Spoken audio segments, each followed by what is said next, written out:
मोक्षमार्गस्य नेतारं भेत्तारं कर्म भूभृतां ज्ञातारं विश्वतत्त्वानां वंदे तद्गुणलब्धये। कल 17 नंबर के सूत्र में अपन ने देखा था कि किस प्रकार से मनुष्य आयु का जीव आश्रव कर सकता है। उसमें भी अपन ने देखा था कर्म भूमि के मनुष्यों का आश्रव और भोग भूमि के मनुष्यों का आश्रव। कल भोग भूमि के मनुष्यों के आश्रव में ये भी जाना था अपन ने कि कोई मिथ्या दृष्टि व्यक्ति भी है लेकिन भद्र परिणाम से दान पुण्य आदि करता है, जीवों पर दया करता है, अभय दान करता है, ज्ञान दान करता है, उसके प्रभाव से भी वह भोग भूमि में मनुष्य हो जाता है। अथवा किसी जीव ने पूर्व भी मनुष्य आयु का बंध कर लिया हो और बाद में उसे सम्यक्त की प्राप्ति हो गई हो, चाहे वो क्षायक सम्यक्त भी क्यों ना हो गया हो, उसके प्रभाव से भी वह भोग भूमि में, उत्तम भोग भूमि में जाकर के उत्पन्न हो जाते हैं। तो इस प्रकार से अनेक कारणों से देखा था संसार में कितने लोग हैं। कोई व्यक्ति ऐसा है जिसको जीव दया में बड़ा आनंद आता है, जीवों की रक्षा करना, जीवों का संरक्षण करना, तो ऐसे परिणामों से भी भोग भूमि में जीव चले जाते हैं। कोई ज्ञान दान में रुचि रखते हैं, पुस्तक छपवाना, पुस्तक वितरण करना, लोगों तक पुस्तक पहुंचाना, स्वाध्याय करना, करवाना, इस प्रकार से ज्ञान के पिपासु हुआ करते हैं ऐसे जीव भी। कोई व्यक्ति ऐसे हैं जो गरीबों को भोजन कराते रहते हैं, उनको गरीबों को भोजन कराना, उनको भोजन वितरण करना, जाकर के उनको भोजन दे के आना, तो इस प्रकार से जो भोजन आदि कराते हैं अथवा साधुओं के लिए जो आहार आदि की व्यवस्थाएं भी करते हैं, वो जीव भी मनुष्य आयु का आदि आश्रव करते हैं तो भोग भूमि में उत्पन्न हो जाते हैं। कुछ व्यक्ति ऐसे होते हैं जो साधुओं के औषधि आदि में बहुत ध्यान रखते हैं, उनको बुखार आ रहा है, उनको फीवर आ रहा है या किसी प्रकार से है तो औषधि की व्यवस्था कराते रहते हैं, चाहे वो सम्यक दृष्टि साधुओं की या मिथ्या दृष्टि साधुओं की, लेकिन उनका भाव औषधि दान का हुआ करता है। अथवा संसार में जो बहुत गरीब व्यक्ति हैं, धन अभाव व्यक्ति हैं, उनका इलाज करा देना, उपचार करा देना, औषध आदि दे देना, इस प्रकार का उनका भाव रहता है। कोई व्यक्ति रोगी ना रहे, कोई व्यक्ति दुखी ना रहे, शरीर संबंधी कोई कष्ट सहन ना करे, तो ऐसे परिणाम वाला व्यक्ति भी मनुष्य आयु का आश्रय करता है तो वो भोग भूमि के मनुष्यों में जन्म उसका हो जाता है। इस प्रकार से अपन ने यहाँ पर ये देखा था। आज भी मनुष्य आयु के कुछ बात अपन यहाँ करेंगे, उसके पहले यहाँ पर जो सूत्र है 17वां नंबर, बोर्ड के माध्यम से उसका अवलोकन करते हैं, फिर इसके बारे में और जानकारी लेते हैं। 6वां अध्याय सूत्र नंबर 17वां, अल्पारंभ परिग्रहत्वम मानुष्य, ये सूत्र था। अल्पारंभ मतलब अल्प आरंभ, अल्प परिग्रह। जिस व्यक्ति के पास अल्प आरंभ होता है और अल्प परिग्रह होता है वो व्यक्ति का मनुष्य आयु का आश्रय होता है। जो हिंसा आदि की जो प्रवृत्तियां हैं उसकी उसमें कम प्रवृत्तियां होती हैं। देखिए, घर के काम भी करना, आजीविका का साधन करना, इसमें आरंभ होता है। जैसे कोई व्यक्ति है तो उद्योगी हिंसा होती है, व्यापारी हिंसा होती है, विरोधी हिंसाएं होती हैं, संसार में रहते हैं तो आरंभी घर संबंधी और भी आरंभी हिंसाएं होती हैं, ये होती हैं, लेकिन इनमें सावधानी रखता है, ऐसे कम साधन रखता है जिससे अल्प आरंभ करना पड़े, बाह्य आडंबर ज़्यादा फैला के नहीं रखता है। और जो अल्प परिग्रह है मतलब कि जो कम परिग्रह में अपना काम चला सकता है, एक गाड़ी में काम हो सकता है, उसको 10 गाड़ी रखने की आवश्यकता नहीं है। एक कोठी में, एक कमरे में काम हो सकता है, उसे हजारों कमरों की आवश्यकता नहीं है। तो जो परिग्रह को भी कम रखता है और आरंभ सारंभ को भी कम करता है, ऐसा जीव जो है निश्चित ही उसके परिणामों में विशुद्धि है। विशुद्धि के बल से ही वह परिग्रह को और आरंभ को कम करता है। जितनी जितनी विशुद्धि की हानि होगी वो उतना उतना आडंबर फैलाएगा, उतना उतना परिग्रह फैलाएगा, उतना उतना दुखी होगा। तो आचार्य भगवान कह रहे हैं यहाँ पर अल्प आरंभ और अल्प परिग्रह जो है मनुष्य आयु के आश्रय का कारण होता है। ये बात अपन ने जानी। यह बात सब में लागू होगी, चाहे वो कर्म भूमि के मनुष्य का आश्रय हो, चाहे वो भोग भूमि का हो और चाहे वो कुभोग भूमि का हो। बस परिणामों में थोड़ा सा अंतर रहेगा कि कर्म भूमि के जीव का जो आश्रय होगा उसके परिणाम में क्या चीज़ें हो सकती हैं, जो अपन ने कल पढ़ी हैं। और अपन ने ये भी देखा था कि भोग भूमि के जीव वाले जो हैं वो कैसे दान पुण्य आदि के प्रभाव से वो भी भोग भूमि में जन्म ले लेते हैं। आज अपन को देखना है कि जो कुभोग भूमियाँ हैं, है तो भोग भूमि है, तो वहाँ कल्प वृक्षों से ही उनको वस्तु मिलती है, लेकिन भूमि कैसी है, वो कुभोग है। मतलब वहाँ के जो शरीर की जो बनावटें हैं वो बड़ी विचित्र विचित्र हैं। जैसे नीचे से तो पूरा जो है मनुष्य जैसे आकार है, चेहरे बंदर का है, चाहे घोड़े का है, गाय का है, इस प्रकार से उनके शरीर की जो बनावट है बहुत ही विचित्र विचित्र तरह की है। यद्यपि वो भोग भूमि में ही रह रहे हैं और वहाँ भी वो कल्प वृक्षों के माध्यम से ही अपना भोजन पानी आदि ले रहे हैं, लेकिन शरीर संबंधी जो उनकी बनावट है वो कु है, अच्छी नहीं है, सु नहीं है, सुदृढ़ नहीं है, तो इसलिए वो कुभोग भूमि कहलाती है। तो ऐसी कुभोग भूमि में भी जिसको भोग तो मिल रहे हैं लेकिन शरीर संबंधी जो है उसकी बनावट संरचना आदि जो है मनुष्य और त्रिअंश की मिलावट की रचना जैसी है, ऐसी जो रचना वहाँ पर है वो कुभोग भूमि में रहने वाले जीव क्या क्या करते हैं जिससे इस प्रकार से जन्म लेते हैं। आप लोगों ने नाम सुना होगा, जैसे जल परी होती हैं ऐसा नाम सुना होगा, तो जिससे उनका ऊपर से नीचे से पूरी मछली होती हैं और ऊपर से वो आपको लड़की के रूप दिखाई देंगे, मरमेट। आप गूगल में सर्च करेंगे तो मरमेट नाम से ऐसे बहुत अभी समुद्र में बह के आए भी हुए थे, बीच में आप लोगों ने देखा भी होगा। तो वो सब ऐसे क्या होते हैं, सभी कुभोग भूमि वाले होते हैं कि कुभोग भूमि में इसी प्रकार से उनका शरीर आदि होता है कि नीचे जानवर का हो या ऊपर जानवर का हो, नीचे मनुष्य का हो, हाथ लंबा हो, कान कान किसी के कान लंबे हों, किसी के हाथ लंबे हों, किसी के पैर लंबे हो, मतलब बेढंग से जिसका शरीर हो, ऐसा कुभोग भूमि कहलाती है। वहाँ भी व्यक्ति जो है जन्म लेता है तो किन किन कारणों से लेता है, तो इसके अपन थोड़ा सा यहाँ देखते हैं। आचार्यों ने बताए हैं जो मिथ्यात्म में रत रहते हैं पर मंद कसाई हैं, मिथ्या दृष्टि तो हैं, मिथ्या धर्म का पालन करते हैं, पर उनकी कषाएं कैसी हैं, मंद हैं, कषायों में तीव्रता नहीं है और प्रिय बोलने वाले हैं, प्रिय बोलने वाले हैं, कुटिल हैं, धर्म फल को खोजने वाले हैं, मिथ्या देवों की भक्ति में तत्पर रहते हैं। जो दिन रात जो मिथ्या देवी देवता हैं उनकी भक्ति, पूजा पाठ, जाप, उनके व्रत उपवास आदि उन सब करने में तत्पर रहते हैं।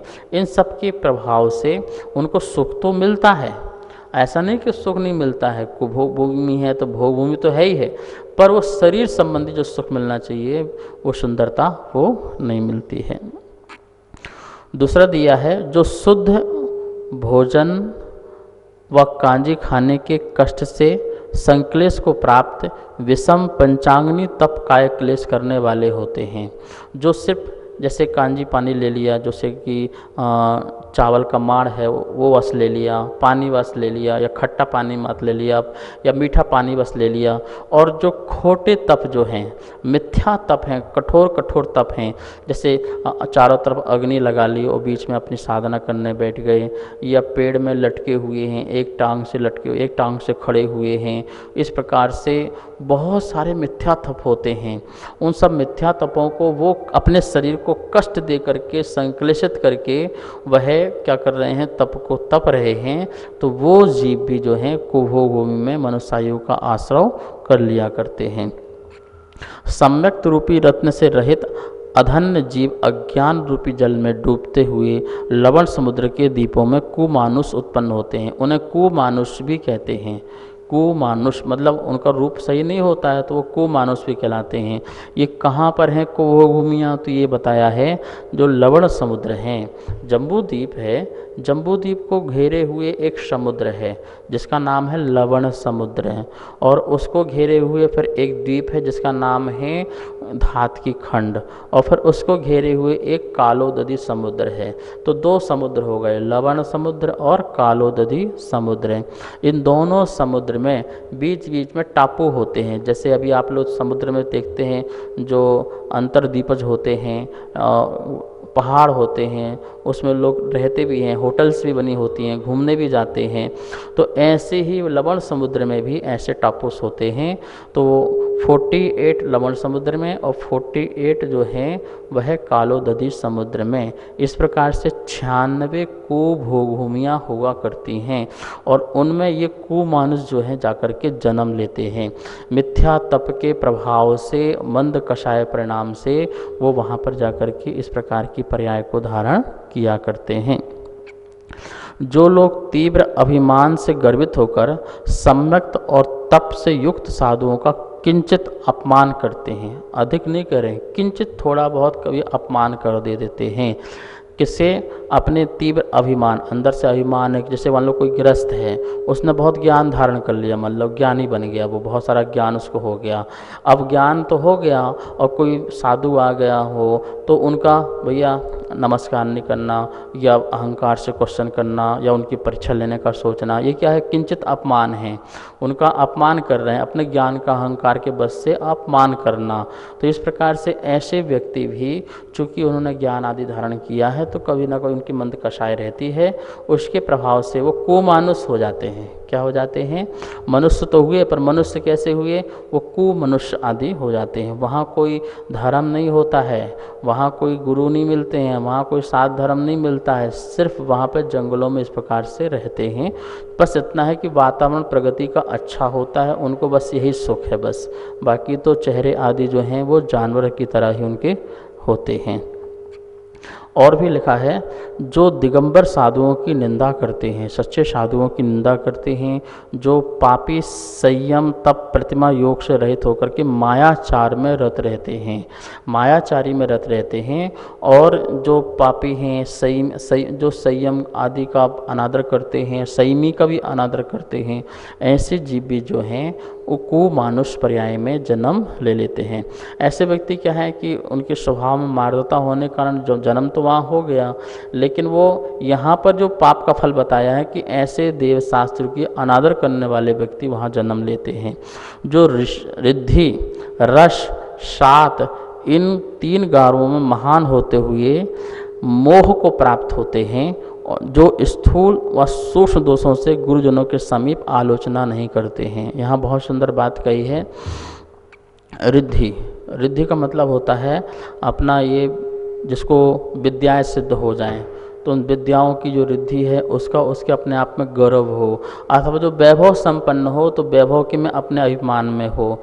दूसरा रस, रस मतलब होता है भोजन पानी, जिसको अच्छे आराम से भोजन पानी मिल जाए, आहार मिल जाए, तो उसको देखो मेरा कितना पुण्य है, मुझे सब कुछ बढ़िया व्यवस्था हो जाती है, इस प्रकार का अहंकार करने वाला।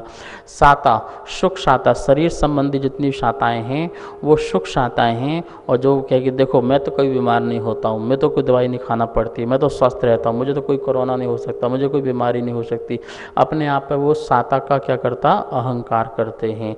ऐसे व्यक्ति भी क्या बोलते कि कुमानुष हो जाया करते हैं। हमें इस प्रकार का अपना रिद्धि का, अपने भोजन आदि का और अपने सुख शाता का अभिमान भी नहीं करना चाहिए, वरना कुमानुष होकर के वहाँ ऐसा फल भोगना पड़ेगा। इस प्रकार से जो गुरु आदि से अपनी पाप की आलोचना आदि करते हैं, पर वो मायाचारी सहित करते हैं, उनमें मायाचारी होकर के आलोचना करते हैं, क्योंकि सारी आलोचना करती तो गुरु क्या सोचेंगे, तो उसमें घुमा फिरा करके और ऐसी मायाचारी करने वाले भी वहाँ पर उत्पन्न होते हैं। और भी चीज़ें लिखी हुई हैं, जो गुरु के साथ स्वाध्याय व वंदना कर्म नहीं करते हैं, वो जो दुराचारी मुनि संघ को छोड़कर एकाकी रहते हैं। क्या बोल रहे हैं? देखिए, जो गुरुओं के साथ स्वाध्याय, जैसे स्वाध्याय का समय हुआ तो स्वाध्याय नहीं करना, अपने अहंकार से नहीं मुझे आता, आपको कुछ नहीं आता, साइड बैठ जाते हैं। वंदना नहीं करना, जो वंदना कर्म है कि जब भी आओ गुरु के पास उठ के बैठ के नमोस्तु करो, नमस्कार करो, तो अपने ज्ञान के अहंकार कारण वो नमस्कार नहीं करें, बैठे ना, वंदना ना करें। इस प्रकार से जो मुनि संघ को छोड़ करके जो अन्य कार्य में लग जाएं, तो इस प्रकार से ये सब जो है कुमानुष हो जाया करते हैं। जो क्रोध से सबसे कलह करते हैं, जो आहार संज्ञा में आसक्त है, लोभ कषाय से मोह को प्राप्त होते हैं, तथा जो जिनलिंग धारण करके घोर पाप करते हैं। जिनलिंग धारण कर लिया, साधु का भेष धारण कर लिया, और भेष धारण करने के बाद भी जो गुप्त रूप से पाप आदि करते रहते हैं, वो जीव भी क्या होते हैं, कुमानुष आदि पर्याय में चले जाते हैं। चूँकि इसलिए चले जाते हैं कि वो घोर पाप तो कर ही रहे हैं, और चूँकि हिंसक आदि काम नहीं कर रहे हैं, अपने दुराचारीपन कर रहे हैं, शिथिलाचारीपन कर रहे हैं, लेकिन ऐसे किसी को हिंसा मार काट ऐसे नहीं कर रहे हैं, तो उसके प्रभाव से भोगभूमि में जाते हैं। पर कौन से भोगभूमि में, कुमानुष भोगभूमि में जाते हैं। ठीक है। जो अरहंत और साधुओं की भक्ति नहीं करते हैं, जो चातुर्वर्ण संघ के विषय में वात्सल भाव से विहीन होते हैं, मुनियार का श्रावक श्राविका इनसे वात्सल्य का भाव नहीं रखते हैं, और साधु संतों की भक्ति नहीं करते हैं, ऐसे जीव भी। जो जिनलिंग के धारी होकर स्वर्ण आदि को हर्ष से ग्रहण करते हैं, जो उत्तम वेश को धारण आदि करने के बाद भी जो परिग्रह छोड़ दिया है, और परिग्रह छोड़ने के बाद भी परिग्रह को ग्रहण करने के भाव रखते हैं, जैसे चांदी की माला है, स्वर्ण की माला है, आदि अनेक प्रकार की वस्तुएं हैं जिनका त्याग हो चुका है, तो उनको ग्रहण करने के में रखने में हर्ष भाव रखते हैं, ऐसे जीव भी कुमानुष में जन्म लेते हैं। नमोस्तु आचार्य श्री। आचार्य श्री, मेरे मन में एक जिज्ञासा है कि जिन लोगों ने इस भव में मायाचारी किया, देव शास्त्र गुरु से मायाचारी किया, साधु को बातें बताने में मायाचारीपन किया, उससे वो कुभोग भूमि में उनका जन्म हो गया, वो कुमानुष बन गए। लेकिन मैं ये पूछना चाहती हूँ कि वो जब वहाँ कुमानुष बने तो उस भोग भूमि में वो प्रसन्न होते हैं या उनको वहाँ पे दुख की प्राप्ति होती है? देखिए, भले वो कुमानुष हो गए हैं, कुमानुष मतलब विकृत रूप हो गए हैं, जिन्होंने इस भाव में दान पुण्य आदि तो किए, पर उसमें कहीं ना कहीं उनका स्वार्थ, कहीं लोभ, कहीं छुपा के देना, कहीं कुछ करके देना, इस प्रकार से अनेक प्रसंग उनके हो सकते हैं, जो मैंने आपको कारण सर बताए हैं। वो कुभोग भूमि में जो हैं भोगों को ही भोगते हैं। 3 प्रकार की भोग भूमियाँ होती हैं, उत्तम, मध्यम और जघन्य। तो कुभोग भूमि में जो जघन्य भोग भूमि होती है, जघन्य भोग भूमि में भी उनका जो भोग है वो कल्प वृक्षों के माध्यम से ही होता है। जैसे जघन्य भूमि का वर्णन हमने पहले 3रे अध्याय में किया है, उसी प्रकार से होता है। तो सुख तो उनको है, कषाय उनकी इतनी तीव्र नहीं है, मंद कषाय हैं। जो साधन है सुख के, वो साधन सब है सुख के, मात्र सिर्फ शरीर का जो रूप लावण्य आदि है वो बड़ा विचित्र ढंग का है। बानर का शरीर आदि होना, चेहरा बानर का होना, मनुष्य का शरीर होना आदि, इस प्रकार से। तो उनको दुख ऐसे दुख नहीं हैं जैसे दुख हमें संसार में हों, लेकिन वो दुख उनके कैसे हैं, वो दुख उनको शरीर संबंधी अपने मानसिक दुख हो सकते हैं, लेकिन साधन संबंधी, भोजन भूख संबंधी, भोग संबंधी ऐसे दुख उनको नहीं हैं, जिसके प्रभाव से वो मंदकषायी हैं। और वो वहाँ पर यदि जन्म लेते हैं देवों में, तो वो देव में ही जन्म उनका होगा, वो मनुष्य में वहाँ से नहीं जाएंगे, वो त्रिंश पर्याय में जन्म नहीं लेंगे, नियम से देव पर्याय में ही उनका जन्म होता है। देखिए, तो इस प्रकार से यदि हम अच्छे वेश को धारण करने के बाद भी वेश में दोष लगाते हैं, उसमें अतिचार लगाते हैं, तो आचरण कहते हैं उस समय आश्रय होता है तो कुमानुष का होता है। यहाँ और बात कही गई है, जो घोर पाप में संलग्न रहते हैं, अनंतानुबंधी चतुष्क में किसी एक के उदित होने से सम्यक को नष्ट कर देते हैं, सम्यक दर्शन से च्युत हो गए हैं और उनको आश्रय होता है, तो वो मनुष्य को मानुष में जाकर के जन्म लेते हैं। एक बहुत बड़ी बात यहाँ पे कही गई है, जो संयमी के वेश से, संयमी का वेश धारण कर लिया और फिर वो यदि किसी कन्या आदि का विवाह कराते हैं, तो सील भंग करने के दोष से भी वो कुमानुष में जन्म लेते हैं। जैसे कोई संयमी हैं और उन्होंने बताया कि इनकी बेटा है, इनकी बेटी है, तुम इनसे संबंध बनवा लो, इनसे शादी कर लो, इस प्रकार से कर लो, इनका विवाह करा दो, इस प्रकार से। तो वो ऐसा बताना, ऐसे बताने में से 2 जीव के सील भंग का दोष जो है उन संयमी को लगेगा, तो उसके प्रभाव से भी वो कुमानुष पर्याय को प्राप्त होते हैं। कोई व्यक्ति वर वधू आशीर्वाद लेने आए तो कल्याण हो ऐसा आशीर्वाद तो दे सकते हैं, सद्धर्म में प्रवेश करो ऐसा आशीर्वाद दे सकते हैं, श्रावक धर्म का पालन करना ऐसा आशीर्वाद दे सकते हैं, लेकिन तुम शादी करो, तुम विवाह करो, तुम बच्चे पैदा करो, तो इस प्रकार का जो उपदेश है वो जो है संयमी मुनिराज आदि नहीं दे सकते हैं। तो इस प्रकार का यदि उपदेश देते हैं अथवा संयमी रह करके दुकान का चलाने का, फैक्ट्री चलाने का और आरंभ सारंभ करने का उपदेश देते हैं तो वो उपदेश देने वाले भी कुमानुष पर्याय में जन्म ले लेते हैं। और एक बात कही है, जो मौन के बिना भोजन करते हैं, यहाँ पर एक बात लिखी, ये सब बातें जो बता रहा हूँ मैं आपको त्रिलोक प्रणति के आधार से बता रहा हूँ। आचार्य यति वृषभ महाराज ने त्रिलोक प्रणति में ये सारे कारण लिखे हैं कुमानुष में जन्म लेने के लिए। जो मौन पूर्वक भोजन नहीं करते हैं, भोजन के समय भी बोलते रहते हैं, ऐसे जीव भी ऐसा आश्रय करते हैं।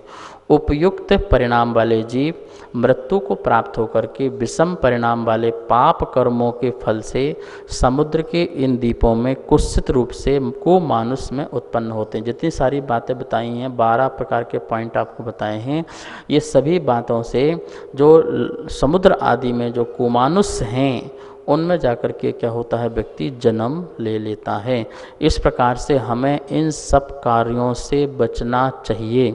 हाँ, किसी को पसंद हो कि मेरा हाथी का चेहरा हो, नीचे मनुष्य का हो, तो वो लोग ऐसा काम करें, कोई दिक्कत नहीं। किसी को तमन्ना रहती है मैं आकाश में उड़ूँ, मैं पक्षी जैसे रहूँ, मैं भी दौड़ लगाऊँ, मैं भी जंगलों में रह लूँ, इस प्रकार से जानवर बन जाऊँ, चिड़िया बन के उड़ूँ, इस प्रकार से मन में रहता है, तो आप वैसा भी रूप ले सकते हैं। ये सब करोगे तो ये सब ऐसा होगा, और ये सब नहीं करोगे तो सुंदर मनुष्य बनोगे, अच्छी योनि में जाओगे, तब त्याग तपस्या करोगे, कर्म की नजरा करोगे, मुक्ति को प्राप्त करोगे और परम आनंद की अनुभूति करोगे। नमोस्तुते श्री, मेरे मन में एक जिज्ञासा उत्पन्न हो रही थी, मनुष्य आयु का आश्रय किन किन गुण स्थानों में होता है? मनुष्य आयु का जो आश्रय है वो देव और नारकी की अपेक्षा से पहला गुण स्थान, दूसरा गुण स्थान और चौथा गुण स्थान, क्योंकि तीसरे गुण स्थान में किसी भी आयु का आश्रय नहीं होता है, क्योंकि ना वहाँ सम्यक रूप परिणाम होते हैं ना मिथ्यात रूप मिश्र परिणाम होते हैं, इसलिए। और मनुष्यों और त्रियंचों में जो पहला गुण स्थान और दूसरा गुण स्थान, ये 2 गुण स्थान में ही मनुष्य आयु का आश्रय हुआ करता है। पहला गुण स्थान तो मिथ्यात्व गुण स्थान है ही है, उसमें भी मंद कसाय करने वाला, और दूसरा जो गुण स्थान है जो सम्यक दर्शन से च्युत होकर के पहले गुण स्थान में आ रहा है, पर उस समय बीच में यदि उसका जो परिणाम होगा उस परिणाम के मन से भी वह मनुष्य आयु का वहाँ पर आश्रय कर सकता है। तो पहला और 2 ही गुण स्थान उसके मनुष्य और त्रियंच के हुआ करते हैं। भोग भूमि के जो मनुष्य और त्रियंच हैं और वो जो जीव हैं वो मनुष्य आयु का आश्रय नहीं करते हैं, क्योंकि तत्संबंधी परिणाम वहाँ पर नहीं पाए जाते हैं। वो नियम से देव आयु का ही आश्रय किया करते हैं, इसलिए वहाँ पर मनुष्य आयु का आश्रय नहीं होता है। और भी अग्निकायक और वायुकायक, ये 2 जो जीव हैं ये भी मनुष्य आयु का आश्रय नहीं किया करते हैं। तो इस प्रकार से भोगभूमि के जीव, मनुष्य त्रियंच और अग्निकायक और वायुकायक, ये जो जीव हैं मनुष्य आयु का आश्रय रूप तत्संबंधी परिणाम नहीं होता है, इसलिए इनका आश्रय नहीं होता है। इस प्रकार से ऐसे गुण स्थानों में मनुष्य आयु का आश्रय होता है। तो इस प्रकार से इस सूत्र के माध्यम से देखा अपन ने अल्प आरंभ और अल्प परिग्रह, इनके जो मिश्र परिणाम हैं, इन मिश्र परिणामों में क्या बोलते कि आयु कर्म का आश्रय होता है। क्या मिश्र परिणाम हैं? शुभ और अशुभ। जैसे कि अल्प आरंभ और अल्प परिग्रह को कैसे लगाना है? मनुष्य गति में साता और असाता दोनों का ही मिश्र रूप जो परिणाम है, कभी साता सुख रूप परिणाम ज़्यादा है, दुख गौण हो जाता है, और कभी जो है दुख रूप परिणाम ज़्यादा है, सुख गौण हो जाता है।